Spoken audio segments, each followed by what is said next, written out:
Look up in the sky. It's a bird. It's a plane.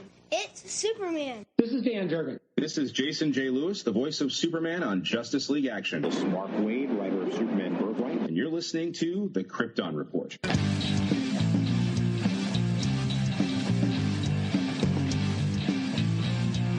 The Krypton Report podcast is dedicated to all things Superman, Supergirl, and the planet Krypton. We discuss movies, TV, game, comics, and all things DC. So join me, Tyler, with my co-host James and Jania. Welcome to the Krypton Report. It is I, your host, the Superman of Blue, Tyler. And with me, as always, the man of muscles, the man of might, the beard amongst men, James, the Superman of Red. How you doing, James? Oh, pretty good. How's it going? We got two special guests tonight. We have Alora. Hi, Alora. She's very vocal tonight. Yeah, she is. And then we have my new friend, Ryan. Hey, Ryan, how's it going? It's going well, good sir. Thank you so much for having me. It's a pleasure to be here on the show, on the set, virtually, however we do this. And yeah, I'm ready to talk some awesome stuff, which I'm sure is going to be a good topic for us tonight. Let's do it. Ryan, if anyone doesn't know, Ryan was one of the panelists. Him and I hosted a Smallville panel, and then we chatted some more at the Multiverse fundraiser. And we just kind of hit it off, and I was like, dude, you got to come on. We got to talk some more. So here he is. He's joining us today to talk about the third episode of season 2 of Superman Lois, The Thing in the Mines.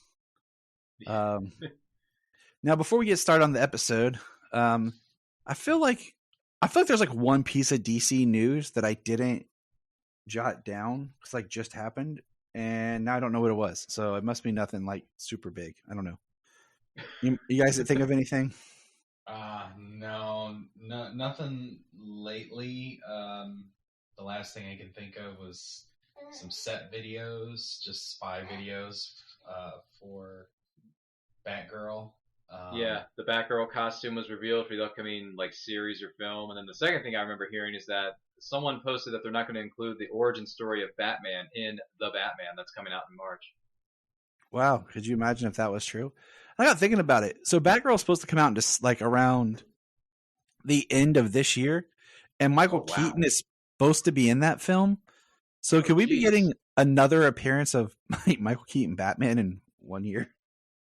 That'd be awesome because he's great, and I miss him, and it would be great to see him in the Cal again. We got a little tease of it in the Flash teaser behind-the-scenes footage that they played during DC Fandom, which so many different words to say, but which looked cool. I mean, I'm down to see it. I'm like, I didn't believe any of the stuff that Michael Keaton was coming back until I actually saw the teaser of that footage of him in the Cal, and I'm like, oh, he is coming back, so this is real. Okay, Keaton, good to see you 30 years later, buddy.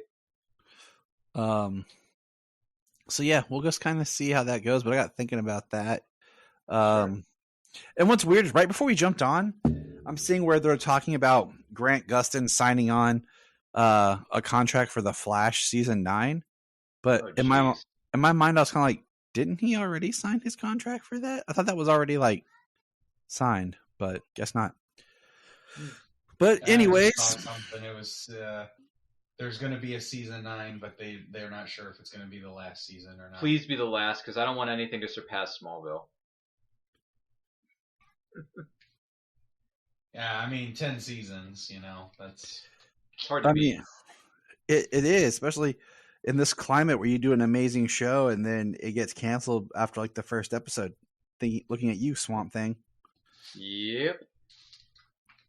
So yeah. There's some stuff going on in the DC realm, but isn't there always? That's the crazy thing about life. There's always something going on. Yeah, there is. There's always something going on. Silence. It's just there's something. It's bugging me because I knew there was something I saw, and I'm like, what was it? This is going to be killing. This is going to be killing Tyler throughout the entire night. This is going to kill him. Well, I was very, very busy today, so I have not had any chance to look. So if something new popped up today, I did not see it. I feel like it was yesterday or the day before. With the lovely Alora, so you got your hands full, buddy. I feel like it was like yesterday or two. I don't know. It wasn't that big a deal, or else I would remember it because you know me, I remember everything. You're very good at taking notes and putting together PDFs for people to look at and realize, oh my gosh, there's too much to do. Or you realize, oh my gosh, this man has no life and watches way too much Yeah. DC content. Seriously, it's annoying at times. I can't stand Yeah, it. little column A, little column B. Have you watched? He's very good at putting things in column A, column B, and then there's column C, and I'm thinking, Tyler, why?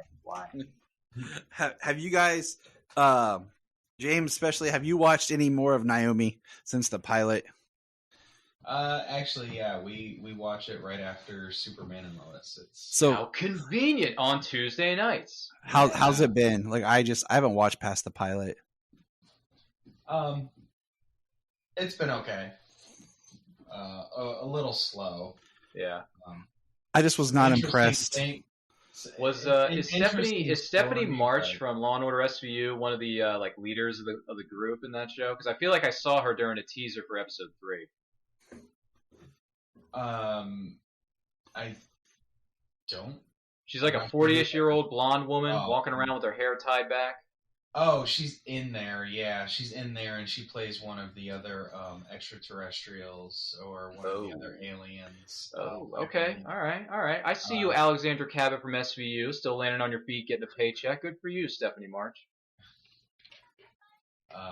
Yeah, so it's the parents revealed that they knew she was, or that Oh, she God. came, that they knew she was an alien of sorts. So, just kind of it's kind of a slow burn. So. Okay. Yeah, we'll see. He's really I don't I know. mean, to be So fair though, it's a premise I'm we've enjoying seen a watching million it. times, so I don't see how Naomi's going to break any new ground necessarily. But then again, I could be wrong. I haven't seen one look at the show other than the trailers and the promos that I see during episodes of Superman and Lois, and that's it. That's all I see. It's like, okay, I've seen this show before. You know, like what are you going to do? You're going to break some new ground? If you are, good luck. If not, whatever. See, I'm more interested in the show just like where it ties in with Superman or Superman. And after our conversations we had, James, like about that whole thing, I'm kind of curious there. But hey, we got some questions because we have a new guest, and as always, when we have a new guest, we got to ask questions. The guy with the wings, he's Thanagarian, and he does say that snap. Superman's real, and he said that he's fought alongside of him. But that's it. Like, there's no. I'm not sure what, where, when. You know what I mean? This is supposed to take place because basically the only thing that I know for sure about Naomi from the comics is she comes from another Earth, and on that other Earth, supers like took over the planet. That's about the extent of all I know. Oh, wow. Yeah. I didn't even know this. I I didn't wonder- even know this was based on a previously known property. So, Yeah, Naomi was it's a Brian Michael Bendis created her when he came over to DC Sure. under the Wonder Comics imprint. Oh, And, okay. she had a mini series that introduced her. So it seems like the show is kind of like an introduction to some of the story of at least her homeworld, the way her life began. I'm not sure. I haven't read it, so the only thing I know is that and what I got from some of his Justice League run. Interesting. I was, in the words of our good friend Wayne Campbell, I was not aware of that. I learn something new every day on any show that I'm on. I learn something new. I was not aware that Naomi was based on a previously known property by Brian Michael Bendis, no doubt. So there you go. Yeah, between me and James, I feel like you'll get educated. Oh yeah. If I haven't been educated enough through your private messages with your PDF files that you keep sending all of us in that group chat that we're in, which is just, you're killing me, man. You're killing me. Yeah. Okay, here's my first question to you. Questions. All right, we ask questions of every new guest that we have on. No Who problem. is who? There's no wrong answer. It's all subjective to your personal taste. But who is Sure. your favorite live action Superman? Go. Live action Superman? It's Yep. it's got to be the one who never got his own trilogy. Unfortunately, I got to go with Henry Cavill. I saw Man of Steel in theaters 5 times. I think it's the best and most underrated comic film that's ever been made in the last like 10, 20 years. I think Henry Cavill's a great actor with a lot of talent. I mean, I know he's moving up in the world with his Witcher series, and he's got other projects in the works, and he's a very hardworking individual, and that's fine. But he never got his own trilogy after Man of Steel. He was shoved into the DC Cinematic Universe without really having his own trilogy to ground his character and get things going with him and his mythology within Superman. So, but I love Man of Steel and I love the film, and I don't care what anyone says. So Henry Cavill, he's my boy. I love Henry Cavill and I love Man of Steel. Yeah, so much so that I went to a preview screening of it like 2 nights before it was released to the public through Walmart. Remember Walmart was selling those tickets? Yeah, I got You had to go there and get in line and buy the ticket and whatever it was. I was like the first person in line at my local Walmart, Wally World, as Keisha likes to call it. And I said, this trailer looks great. This film looks great. I hope it lives up to the hype. And boy, did it ever. I love that film so much. Yeah, it's absolutely still my favorite DCEU film. See, that's the thing. Like, it kicked off the DC, what we thought was going to be a great DC Cinematic Universe so well. And then it just went in a different direction, which is a conversation for another day. But yeah, Man of Steel is great. I like Man of Steel. So there you go. Does that answer the question there, Tyler? I think it does, because you know a thing or two about Superman because you won't shut up about him. So yeah, Henry Cavill's my boy. That's what we do over here. Trunks or no trunks? Anything wrong with that? Trunks or no trunks? No trunks. I like Cavill's suit with no trunks. I like the suit. The suit looks great. I think it's different. It's an alternate take on the story. It's an alternate take on the character. And I think what Zack Snyder did with that film, Man of Steel, and what he did with Henry Cavill as a whole was very unique and different. And that's what I like about it. All right. So here's my next question. Which is your favorite Henry Cavill suit? I mean, doesn't he, correct me if I'm wrong, but doesn't he only wear like 2 of them? He wears the red, yellow, and blue in most of the films, and then he wears the black one in Zack Snyder's Justice League. Isn't that the only 2 suits that he wears? He has the Man of Steel suit, the BVS suit, the black suit, and then you have the Justice League suit. Oh, that's true. That's right. So you have 4 suits. Oh, darn. Well, I mean, I like bright colors, but at the same time, Man of Steel is still my favorite film, so I'll go with the Man of Steel suit.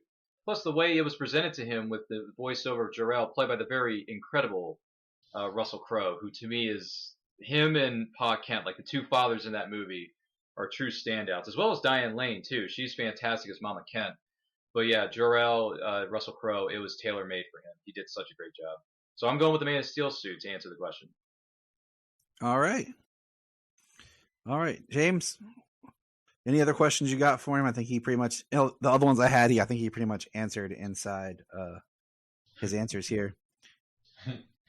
So we know Man of Steel is your favorite live action. What about your animated movies? There's a plethora of them.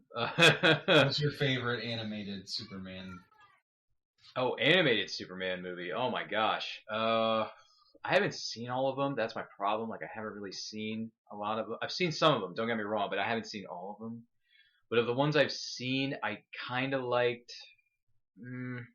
where was the one where... Oh, gosh, this is tough. This is really tough, because there's so many different iterations of the character. Like Justice League Apocalypse War, I thought was pretty cool. Gosh, favorite animated... If we're going DC animated films, like not counting the ones that were based around the TV series, like the animated series from 96 to 2000, whatever it was, probably going with... this is so tough, guys. I haven't seen it in a while, but it's one of the first things that comes to my mind. I liked what they did in, what was it, Superman, Batman, Public Enemies? I think that's what it was called. Yeah. It's a good one. It was either Public Enemies or the one where... What was the one where Supergirl appears? That one is Unbound. Apocalypse. There's Superman, Batman, Apocalypse, and there's Superman Unbound. Yeah, I think it was Superman and Batman Apocalypse, wasn't it? Yeah, if it's got Batman in it, that's the one. Okay, I liked that one. I like that one. Plus, I didn't mind his version of the character in... I know this isn't a Superman film; it's a Batman film, but Dark Knight Returns. I liked how Superman, did his thing in that when he had to fight with fight with the Dark Knight, a grizzled, hardened Batman. I like that too. So I don't know. There's too many versions to count. So we'll just go with Public Enemies or probably Apocalypse, because that one's a bit darker than Public Enemies. So I'll go with Superman, Batman, Apocalypse. All right, cool. I'd have to go back and really think about it. But right now, one of the first things that comes to mind is just because I like the appearance of Supergirl, and I think Supergirl doesn't get a whole lot of great, on-screen adaptations. We all know what happened in 1984, don't we? Yes. So, yeah, we don't talk about that. Yeah, but Summer Glau voiced her in that, and there was that really awesome fight scene at the end. Summer Glau, she's a great actress too. I mean, I met her at a convention one time. I had her sign a print that when she was on the show Terminator: Sarah Connor Chronicles, which was a really good show in the first season. Then just kind of wet the bed in season 2. Yep. No offense. Yeah, it did. But yeah, it did. It jumped the shark. But yeah, Superman, Batman, Apocalypse. I think it's a good movie, and we get a good, like, a hardcore version of Supergirl that we hardly, if ever, see. So I like that. All right, awesome. Yeah. All right. That's what I'm going with. Next question or thought I just had, Sure. and I totally forgot because my mind moves faster than no. I can think. Okay, so let's jump here to Superman and Lois. What did you boys think of last week? Just shortly, last week's episode. Since Ryan, this is your first time on the show, then James didn't get to join last week. What are your thoughts on last week's episode? Go ahead, Ryan. Okay, didn't want to steal your thunder there, James, because you're the Chewbacca to his Han Solo, so I didn't want to take over the co-pilot seat here. It's an accurate statement, but No, it's okay. It's cool. Hey, it's all good, man. It's all good. But anyway, to answer the question, what did I think of the latest episode, episode 3? Here's the thing. Superman and Lois, my history with it is a bit complicated because I watched most of season 1 and then I stopped, and then I came into season 2 and I watched the first 3 episodes, so I'm kind of slowly but surely starting to get back into it. So after watching this week's episode, it's good, but I thought the reveal of who was giving him headaches, who was giving Superman nightmares and visions of something bad is about to happen, something is about to transpire, you know what I'm saying? Mm-hmm. The reveal of that, I think, could have been much better than what it was. I mean, I understand why they went in that direction because they don't want to give away too much too soon, but at the same time, it was a bit of a letdown for me. I'm thinking to myself, oh, this version of this character isn't going to last very long. Even if it does, he'll be over by season's end, just like they did with last season's quote-unquote big bad. Which, by the way, the reveal of who the big bad was at the end of season 1, because the first 3 episodes of this season I've been catching up with some stuff, so just bear with me on this.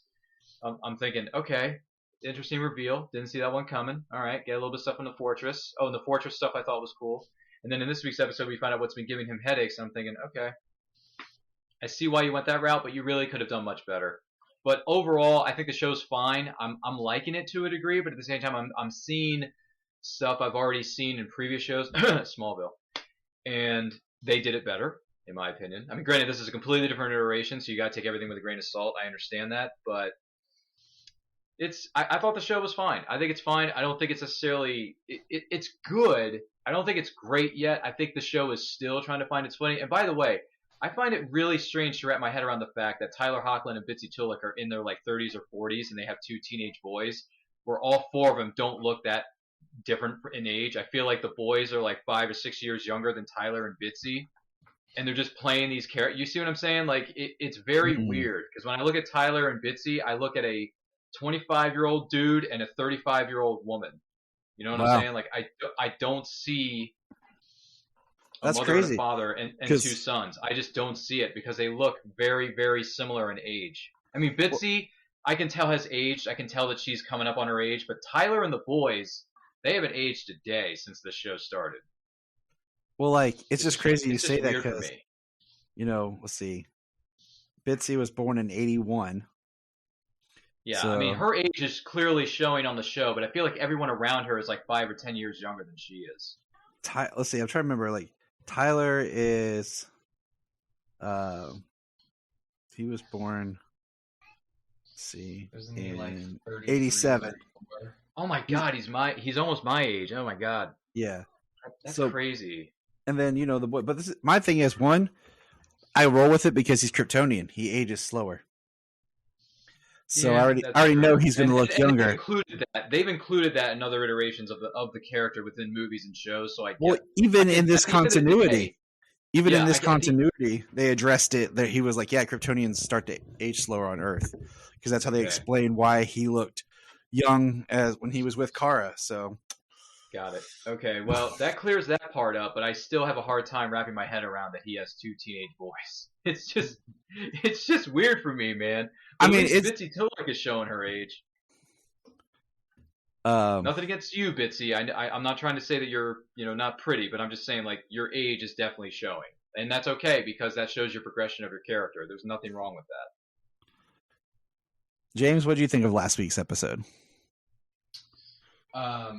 Last week's episode. So yeah. Last week's episode there was. It's been a while now, so I kind of like some of it's gone out of my mind. You and me both. So last week's episode, just some of the things that stand out was the mine scene and the big old suit and the lights, the mineralogist's woman,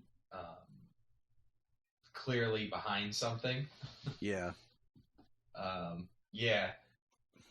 It was. It absolutely made me excited for the next episode, this week's episode. It was a build up over the last 3 episodes, and John Henry going to the mines to help Lois, and the way they figure out that it coincides with the earthquakes and Clark's visions, the way it coincides. It was pretty. I like that. Now I'm trying to put it back together. I'm trying to remember now. No, you're fine. You're fine. There's a lot going on, man. Seriously, and the weird thing is that John Henry and what's the girl's name? Natalie? Is that her name? The daughter. Okay, that is just plain weird. It's like, why would you stay in Smallville if you want to start like a new life for yourself? You guys gotta like move. I mean, I understand why they're keeping them there because John Henry Irons is so connected to Superman as Steel. Like, I get that. But it's like, let the character and his daughter have their own life that's outside of Smallville. Not everything has to revolve around Smallville. I get that the show's set there, but it's like, there's a big world out there, Clark. You ever realize that? I just couldn't figure out why they went to Metropolis and she enrolled in the school that she went to when she was on the other Earth. Like, why not head out west and start completely fresh?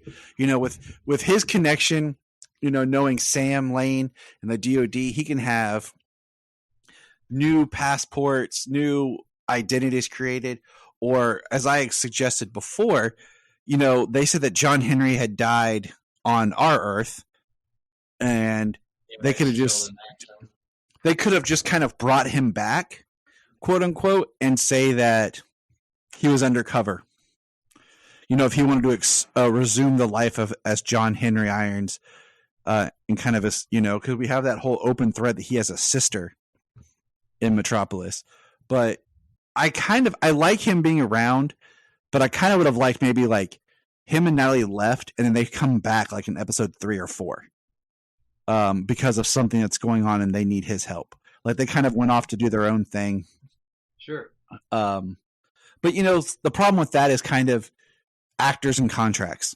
When you learn the back end about how things get done and you realize like you can't keep the people waiting. Like they have other things or scheduling or whatever that if you were to do something like that, you could potentially lose the actor or it becomes less of them in the story or whatever. But no, I guess I can kind of see where you're going. But the reveal of who was giving him headaches and stuff, I really thought it should have been their version of Doomsday. I would have loved that. So let's get into this week's episode. Oh yeah. And episode 3, The Thing in the Mines. And let's just start. It is now. Yeah, let's just jump in. We'll start with the ending and kind of work our way backwards because that was the big thing about this was who was going to be the villain of this episode. And we've got questions. I was going to say I was going to jump into it before we reveal who it was. No, go for it. I had a couple of questions as to like where did this person come from? Why the containment suit and why 8 feet tall? Like the way that it was built up and the way that everybody thought it was going to be was absolutely Doomsday. Coming out of the earth, containment suit, and then especially when it comes out and it's 8 feet tall. but then they're fighting and it's flying around. And then with the destruction of the suit, we get the reveal of who it is. Did you think? I mean, I told you before I didn't think it was going to be Doomsday. Like I just did not think they would, and I was like, I don't think they're actually going to do Doomsday. And if they did, especially, I said after the first episode, I was like, okay, if it's a tease to where like it's kind of ongoing thing throughout the season, and Doomsday appears at the end. But then in episode 2, they start doing it again, and we get more, and it starts to tie. I'm like, nah, it's not going to be Doomsday. So many people are pissed that it wasn't Doomsday because they did a misdirection. I mean, I'm not upset about it, and to be honest, I thought he actually looked really cool. But yeah, it was a complete misdirect. I mean, I think we're showing you Doomsday, huh? No, I think Levi, who was on last week with me, had a great idea if it was Wraith from the Superman Unchained, because Wraith worked for the military and stuff. That would have been neat. I told you before, what if it was Rogue Lazar just to piss people off? But yeah, it was, the containment suit was cool. It was a red herring because that's what we're so used to with Doomsday. I mean, think about it. If we want to jump back to Smallville, they did Doomsday without ever doing the containment suit. They completely did it differently, their own way. Davis Bloom was the containment suit. Yeah. Played by the incredible Sam Witwer. Oh, Sam Witwer is amazing. So, I mean, I wasn't pissed that it wasn't Doomsday. I actually was relieved because, let's be honest, Doomsday was done poorly in BVS. He looked bad. I always hate to jump into the death of Superman. Doomsday was done awesome in Krypton, and they missed their chance of, bringing William Day as Doomsday, so they screwed that up. So I was not upset with the reveal. I thought it was pretty sweet, and I have another theory that I'll bring up at the end. But James, do you want to do the honors and present with who the reveal was?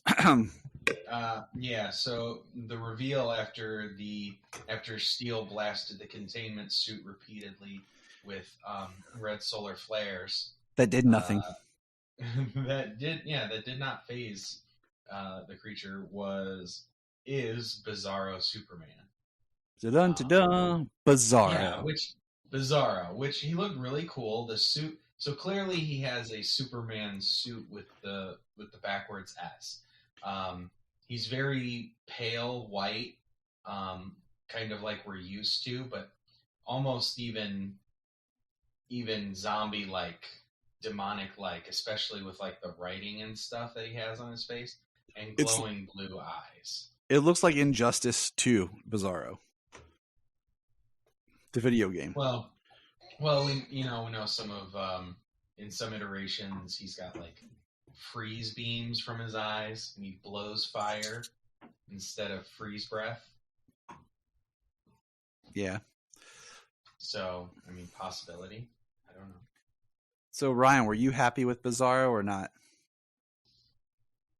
I would say no. I was like, yawn, lame, been here before. Bizarro's he's not the greatest villain. He's not the most compelling villain. This villain can be easily dealt with in 1 to 2 episodes, if not 3. So, no, I was not happy. When I saw that containment suit, I'm thinking, oh, baby, they're going into heavy hitters. This show is about to hit the fan. This show is going to turn up to 11, and they're going to go with Doomsday. I'm like, yes, put Tyler Hoechlin in the toughest, bloodiest battle of his life in season 2, and I will be there ringside to see this fight go. It's about to go down, as Kevin Hart would say in the GIF that we use on social media. It's about to go down.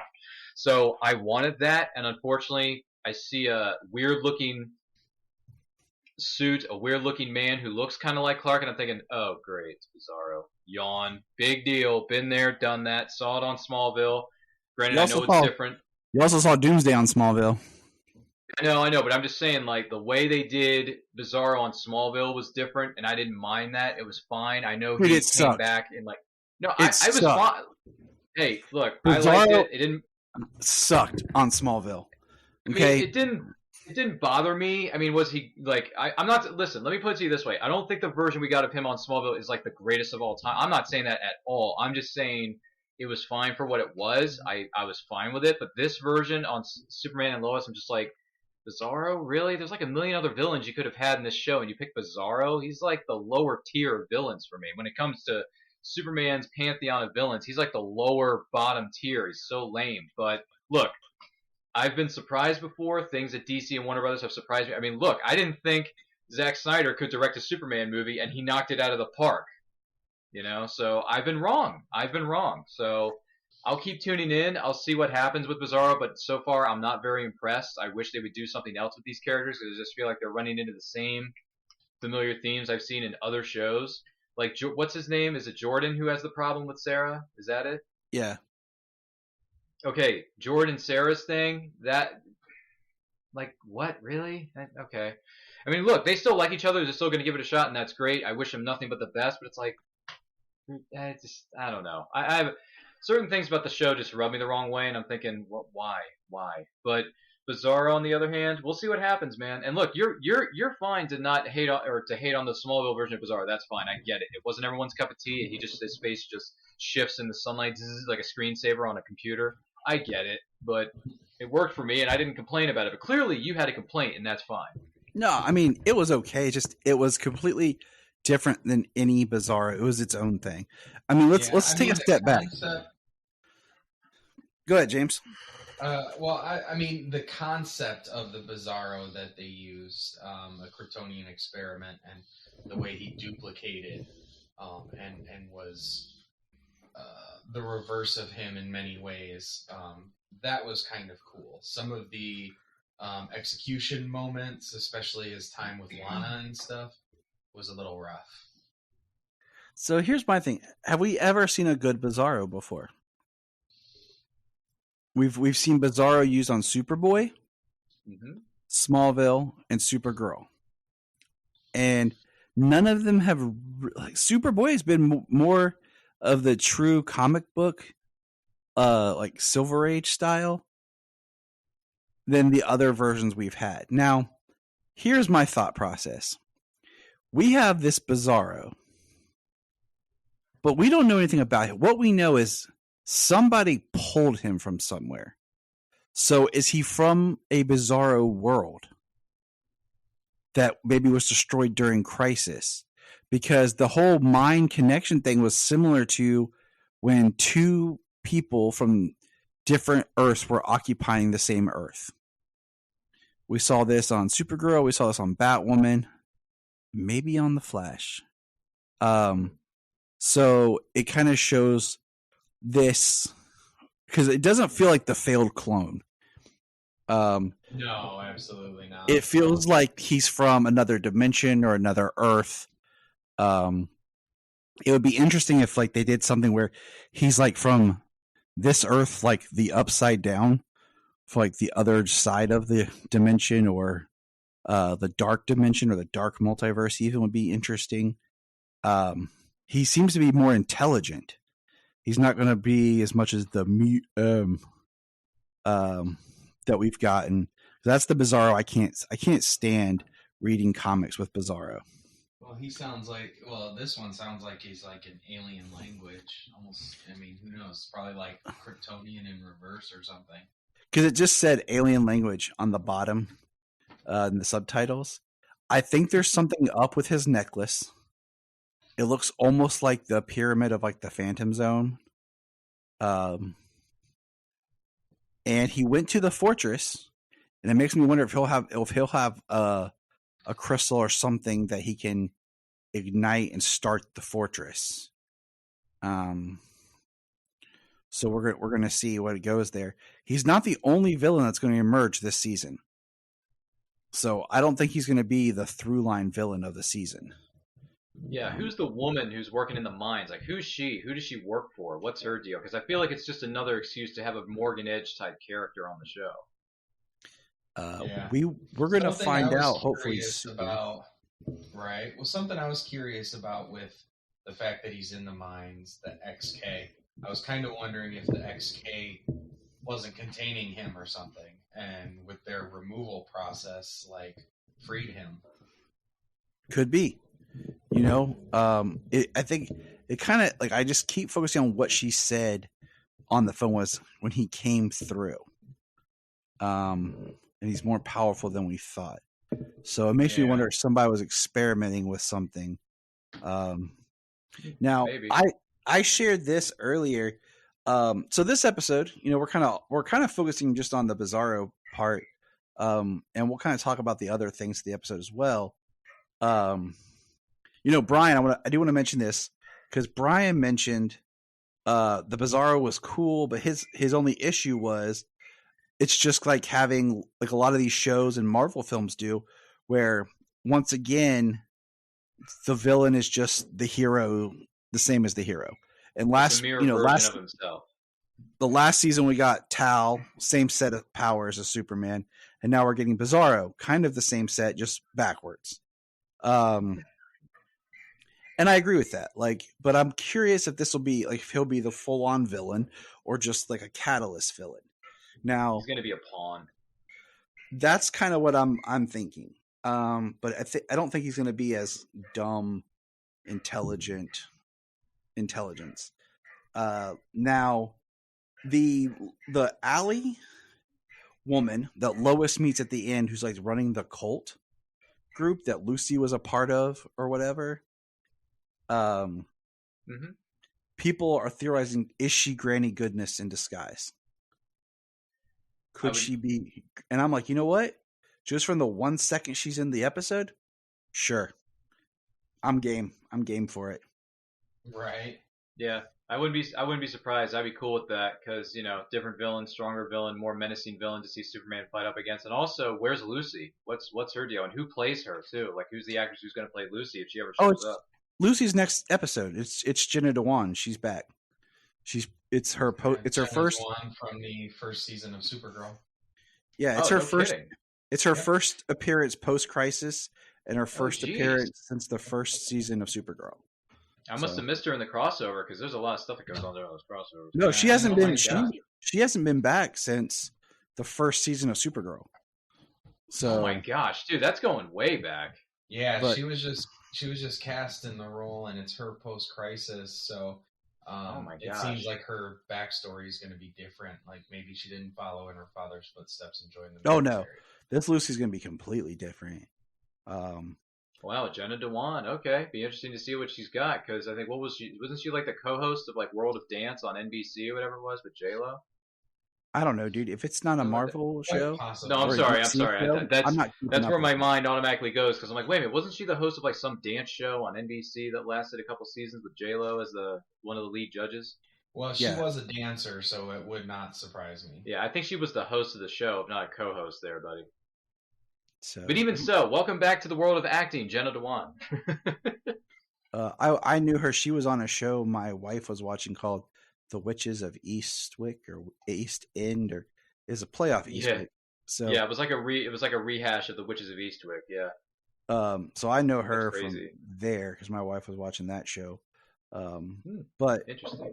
it'll be cool to see her back next week. Yeah. So let's talk about the other characters this week. John Henry Irons had a good, arc as far as this episode where him and Nat, basically the coolest part for me is at the end where she basically says he can't go out in that suit and they need to build him a new one. And that was one of my, big things about this predictions for this season is I want him to get a new suit that doesn't look like Master Chief. I want him to get the S and get a cape. I want the S with the rivets With a giant hammer. with a bigger hammer, but they just reused a prop from they had before, so it made sense. Got to keep that cost down. So I mean, I like that. I liked the big John Henry suit up scene where he says, "Send my suit," and he jumps in the air and his suit comes flying to him. That was Yeah, that was pretty sweet. He jumped off of whatever, something barrel or something in the middle of the quarry, and the suit mimicked his position as to come back together around him. so I liked that. The Jordan and Sarah, like how they worked out their relationship, I find it interesting. I thought it was interesting just when he has the breakdown about wanting to tell her, and Clark basically says, if in a year you still feel the same, we'll have a different conversation. I thought that was very, like, that's what you have to do. It's very much a father trying to communicate with his son, because the secret is not just Jordan's. It's not just his to tell. Like, it is a family secret. So that made a lot of sense to me, that they would have that discussion. And you can't expose everybody to be targets to Superman's rogues gallery. I mean, most of them would splatter you across the wall with damn near a thought.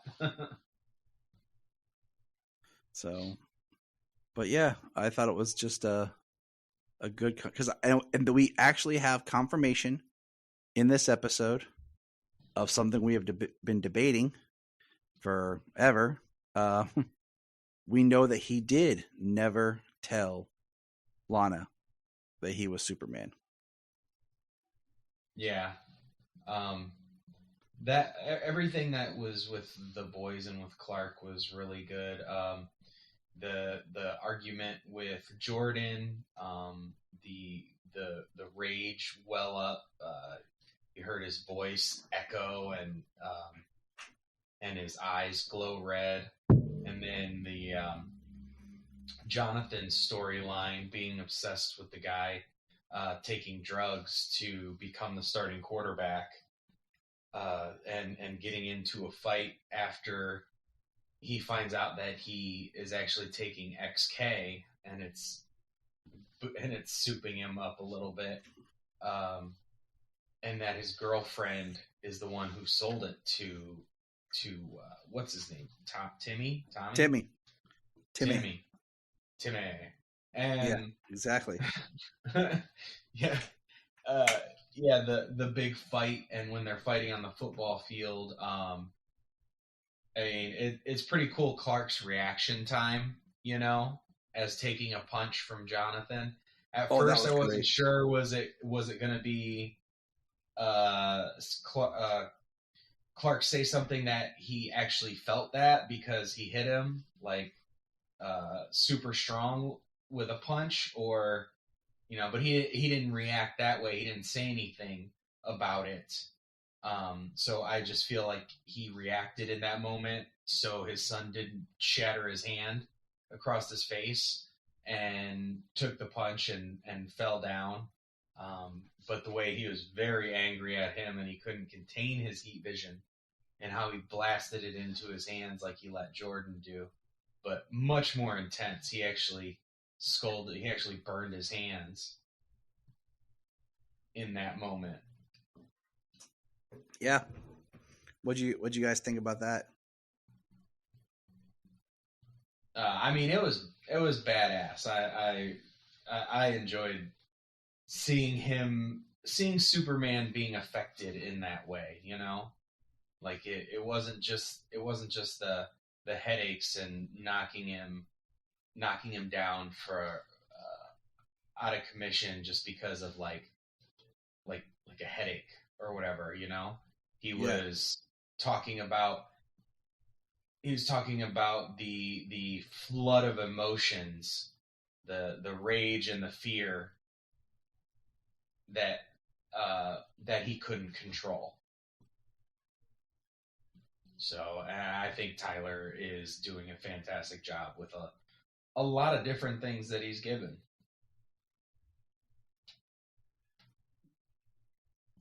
What do you think, Ryan?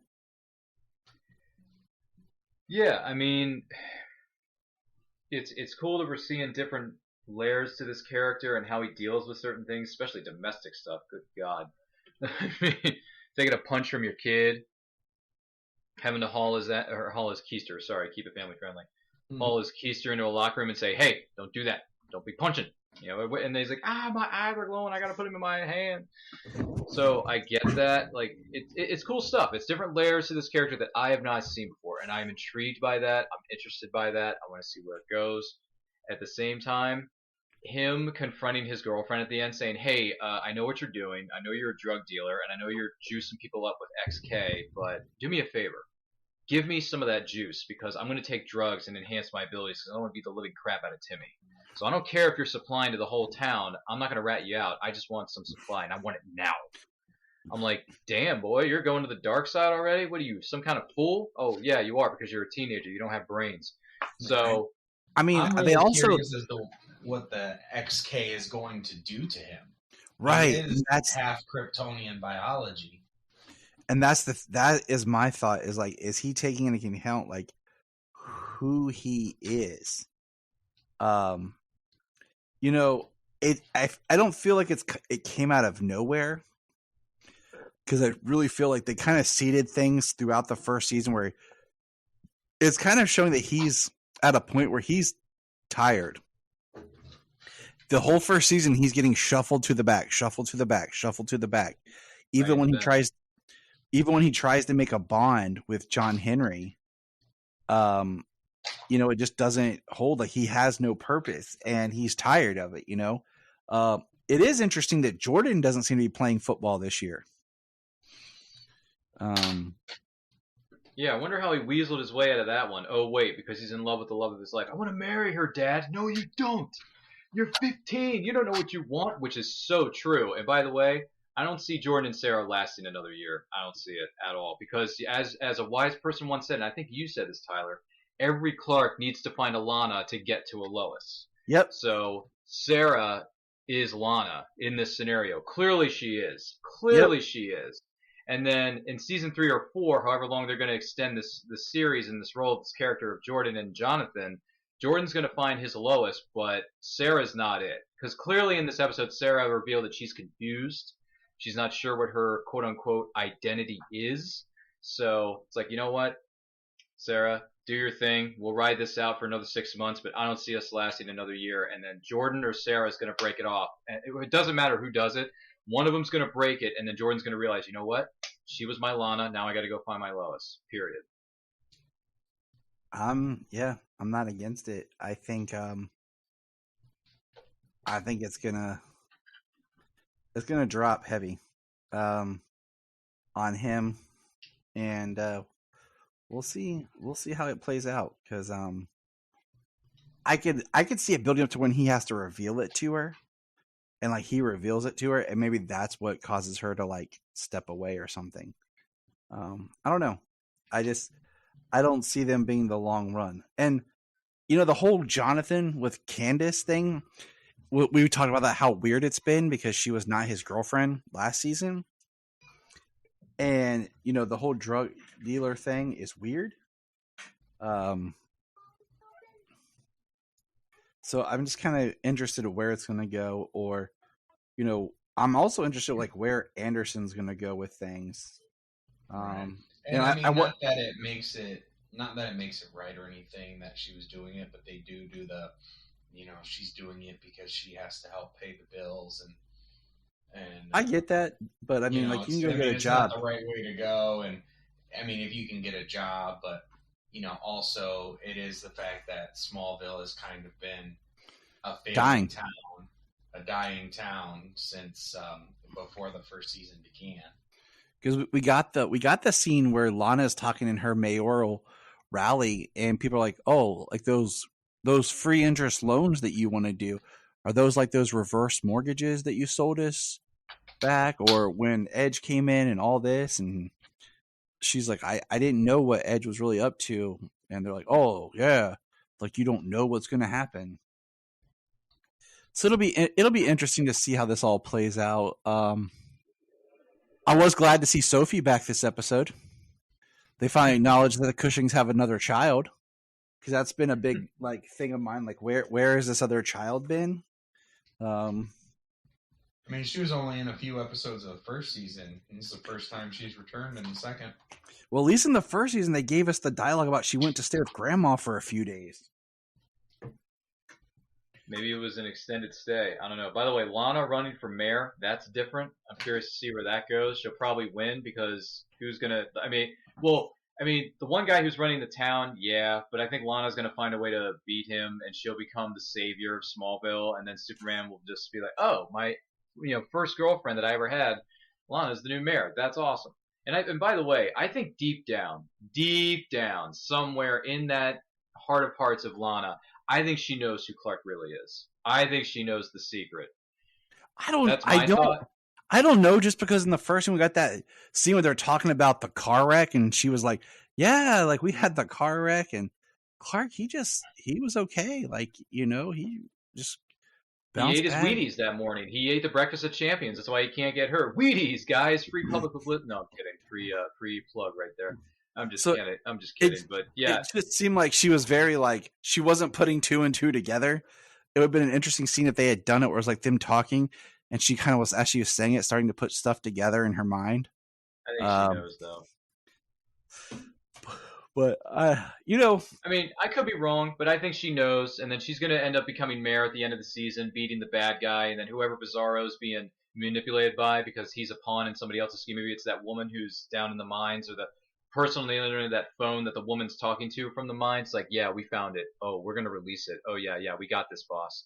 Hangs up the phone. We're going to find out who that is in a couple episodes, and then that's going to culminate in a big battle at the end of the season. And then obviously Superman's going to win the day because you can't kill Superman, right? Because it's a Superman show, right? Or am I wrong? Yeah. So here's something I think would be really neat. They want to like mix with our expectations. Is you have Bizarro. Sure. But what happens is Bizarro creates the Doomsday virus, and you kind of do a version of Super Doomed. Yeah. See, I had a thought that maybe this the reason Bizarro is so big is he is a super doomed version from another universe or something. But he only looked big in the suit. He was a Superman. Maybe he was a Superman infected by the Doomsday virus. He only looked big when he was in the suit. Once he was out of the suit, he looked normal. But were they together when he was out of the suit? Like, because when he flew off, he was still in the suit. When they were face to face, I don't know. It's even an overly large suit seems a bit much for him to be like 8 feet tall. Yeah, it's padding suit. It's a prison. It's perspective. Budgets. They wanted you to believe it was Doomsday up until the end. Yeah, I know they did. They had me. I honestly, when I saw the suit, I'm thinking, oh, they're bringing in Doomsday, baby. This is going to be great. This is going to turn Superman and Lois up to 1,000. And then, it's Bizarro. Never mind. If it was like the 7th episode, or like the 10th, or like 13th or something of a 15 episode season, I would believe it. But unless they did something where the whole season was supposed to be like the death of Superman type thing, and we got a whole episode of them fighting, and they killed him off, and then you had to have Steel, then Jordan step up and do stuff, and then you kind of have something going on. But I think Super Doomed would be an awesome plot to bring in to this show compared to actually just doing Doomsday. So here's the thing. We kind of hit around this, and we kind of talked about this episode and what's important and everything. This is the 5th Superman series, or 6th if you count Supergirl, 7th if you count Krypton. My bad. So what villain do you think we should bring? Because, like you said, Smallville ran for 200 some episodes, and between Smallville, Lois and Clark and stuff, you are seeing repeated plots. I mean, Supergirl was full of things that got recycled from Superman stories and Smallville plots. And so what is a villain that we could bring in that we haven't seen done? Mongol. I already gave you my pitch for Mongol, so you know where I stand with that one. But I agree. I know, Like, because you're it's awesome. Like it's this. Well, it's this huge level threat. War World. I mean, depending on the version of War World, I mean, it could be a giant weapon. A conquering despot who has Superman level strength and durability. I mean, and then we know that they have been using a lot of modern storylines. So, I mean, we've got a fantastic War World saga going on right now in Action Comics. So, Yeah.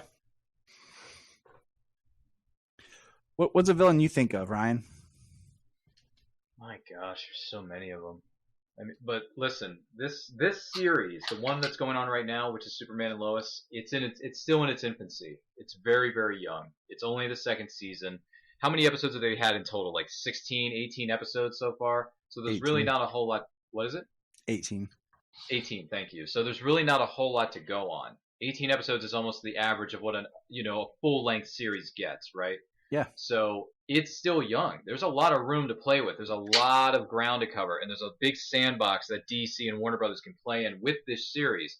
Although I would have liked to have seen Henry Cavill get his own trilogy, which unfortunately will never see the light of day. Thanks a lot, executives who don't have a brain.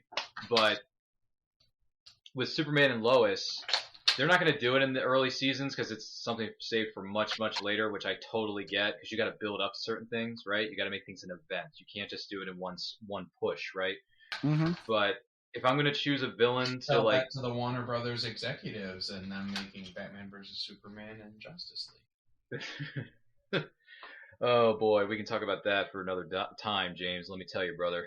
As a DC fan, like as a big DC fan that I am, there's a lot of things I have to share about that, but we'll get to that later. So, villain-wise, since we got Bizarro, and you mentioned something about what was it, Mongol and War World, which is interesting. I wouldn't mind seeing that myself. I want them to. This isn't going to happen, but this is like a big wish. You know what I'm saying? Like this is like top tier. I want to see him take a trip over, maybe not just War World, but I want to see some New Gods come into this. I want to see Darkseid because they teed it on Smallville, but they never got a chance to fully realize it because of budget and because of story and because they were up against a tight time frame at the end of the series itself. I want to see them go and bring in Desaad. I want to see them bring in Darkseid. I want to see some of that stuff brought in and see how that works with Superman and his world. I want to see how that mixes. If it mixes right, that's great, and if it doesn't, that's fine too. I'd probably go with, Darkseid's like heavy hitter, so if you want to go something below that, probably go with Desaad or Granny Goodness, who we may have seen last week with, the leader of the cult that came in to meet up with Lois. So I'd go in that route. Some of the stuff that Darkseid and the New Gods did. You see what I'm saying? Yeah. So I'd probably go with that. I'd like to see that happen because that would turn Superman and Lois up to 11, and it would do something that no other Superman series, live action series anyway, has really attempted to. I mean, they've attempted, but it never like fully succeeded. I would like to see them do that in live action because I know they did it so well on Superman the Animated Series into JL and JLU. Let's see if you can bring it into the live action realm on Superman and Lois. I'd like to see it. All right. I think we pretty much got it here.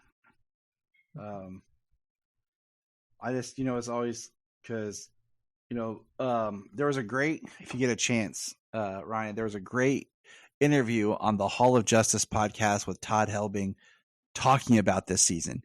And the fact that Todd himself never used the term Doomsday made me know that it wasn't Doomsday. Listening to him talk about the stories and everything, and talk about that this is post-crisis, and if they want to reuse any elements or story points, they can do it their own way now. That was, used in Supergirl, since Supergirl pulled so much from Superman's stories and stole so many Superman storylines that you would expect in a Superman show. So I suppose since it's so fresh, it gives them the ability to do something new. What they're doing now. Yeah, I mean, I'd like to see eventually but a better real version of Parasite compared to what they did on Supergirl. I think Parasite's a very interesting villain to play with when you're Superman. Yeah. He was good on the animated series in '96. Exactly. Yeah, with the '96 to 2000 with who was it, Tim Daly at the time? Yeah. Yep. It's a good series too. I have seasons 1 and 3 on DVD. I don't know if I would want to do Metallo or not. Ooh. I don't know. Like, they did a pretty cool like Corbin on Supergirl. I like Metallo as a villain too. So I mean, but I don't know. They kind of created their own villain in the first season with something new and something a little different. So it'd be interesting to see what we can get that maybe we aren't even expecting, because they're going to do their own version of something. So. Hey, new show, new path. Make your own path, man. Yeah. But all right, Ryan, let's go ahead here. Where can people find you on the interwebs? That is a wonderful question, kind sir. And once again, thanks for having me. It was great to meet you guys and great to be on the show. I really appreciate it. I look forward to coming back again soon. You can find me and everything that we're doing on all forms of social media simply at It's Nerd Culture. That's everything on Facebook, Twitter, Instagram, TikTok, our YouTube channel. We talk about all things nerdy, whether it's movies, TV series, video games, comic books, all that great stuff. I do a show on Saturdays called And I Quote, which is on Saturdays at 12 p.m. EST, where I interview content creators of all shapes and sizes. Check that out. Also, I do another show on Thursday nights currently that's called Boba's Weekly Bounty, where we talk about the latest episode of The Book of Boba Fett. On Thursdays at 8 p.m. EST, I have special guests joining me each and every week, so don't forget to like, comment, share, subscribe, do all that stuff. And in case I don't see ya, good afternoon, good evening, and good night. Thanks for having me, guys. Oh, you're very welcome. And as I always say, remember. Look up in the sky. I want to invite you to check out the Krypton Report Patreon. For $1 a month, you can hear exclusive content. We have discussions on movies or other comics or stuff that's going on in pop culture. We have guest appearances, and we have plenty of fun times. We also have movie commentaries that we like to do. It's one of our favorite things to do. So check that out. It's just $1 a month. It's chump change, it just helps us keep the podcast going.